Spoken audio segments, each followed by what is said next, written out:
Now the first primary mistake when it comes to the sujood is very, very important. It's the most common mistake. It's the one mistake that most people who have problems with the sujood, they're going to have problems in this area. And that is, the Prophet ﷺ ordered us to have 7 parts of our body touch the ground and be firm into the ground when we go into the sujood. Now this problem here with this mistake is, for some musallin, for some of the people who pray, they don't have all 7 parts actually touching the ground. And we've talked about this before. Now the Prophet ﷺ mentions these 7 parts, we all know what they are. They include the nose. Now with the nose, some of the ulama have a difference of opinion, believe it or not, what is exactly a nose. Because what they say is the nose, it has a particular bone or a joint area, and some ulama have a khilaf of whether this part of the nose and the forehead actually counts as 1 or 2 separate parts. And why do I say that? Just imagine if you're going into sujood, and when your nose is onto the ground, some of the ulama encourage to try to get this inner part of between the forehead and the nose to try to touch this to the ground. And the reason why is, even the Prophet ﷺ mentions that the athar of sujood is also found here in this place. It's not just in the forehead. You know, some people have that dark spot on their forehead. The Prophet ﷺ talked about this and mentioned that this spot here, if it was done and it was brought to that person and they're given this sujood mark, then insha'Allah ta'ala, Allah will cause that spot to be brighter than the sun on Yawm al-Qiyamah. So some of the ulama said to achieve this, one of the ways is to perfect the face when it touches the ground for sujood, and part of doing that is to try to get this area to also touch the ground. Now let me tell you, that's not easy. It's very difficult. As a matter of fact, you might even find yourself pushing, literally forcing your head into the ground. Now you don't want to force your head into the ground, but just apply some pressure that is comfortable at the same time. That's number 1. Then the 2 is the hands. Then 3 is the knees. So what are we at here?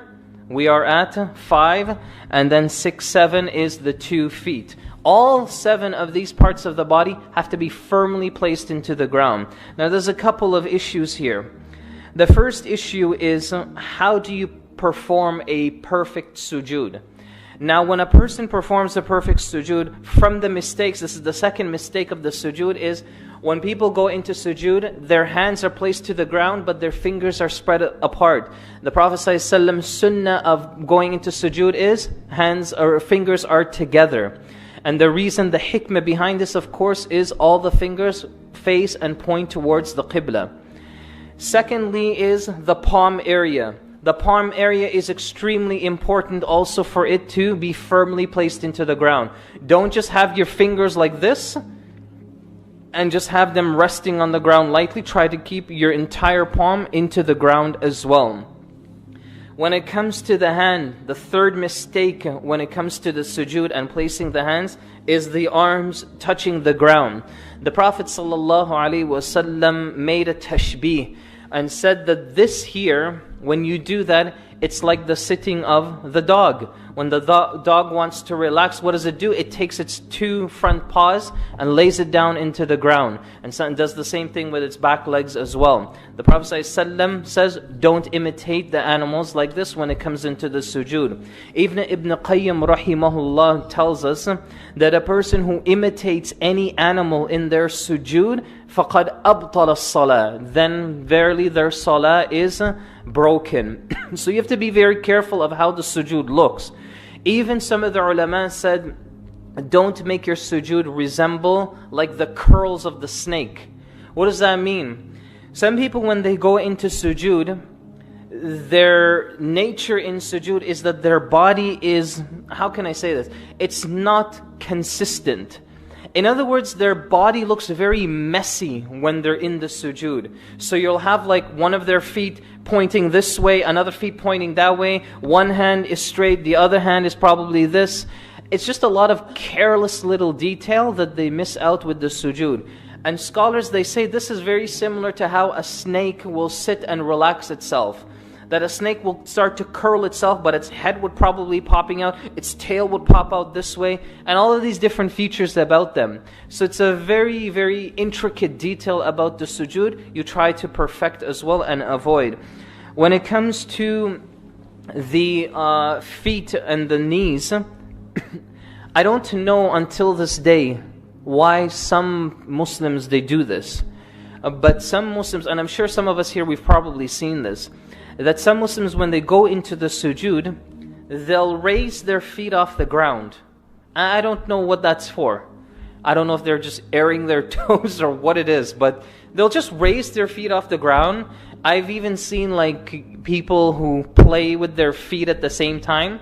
You know, I've even seen some people scratching their feet. They use one feet and scratch the other feet and do all of that while you're in sujood. Remember, brothers and sisters, that being in sujood, you're the closest to Allah Azza wa Jal.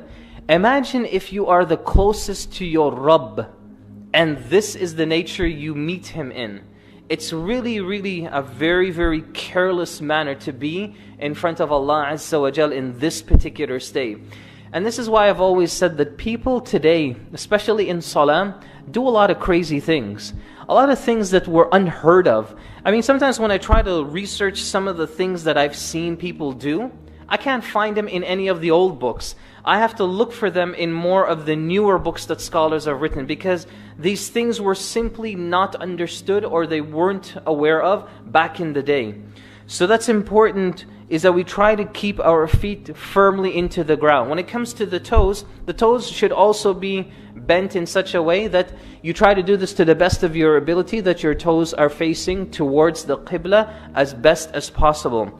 Next mistake is when the feet are down, you want to try to keep the feet touching each other as best as you can. So the heels, so imagine this is the feet. You want the heels to be able to touch each other as best as you can. And this is something that also the Prophet ﷺ, it was narrated by some of the companions that they used to witness this from him. That every time he would go into the sujood, he would be together with his feet.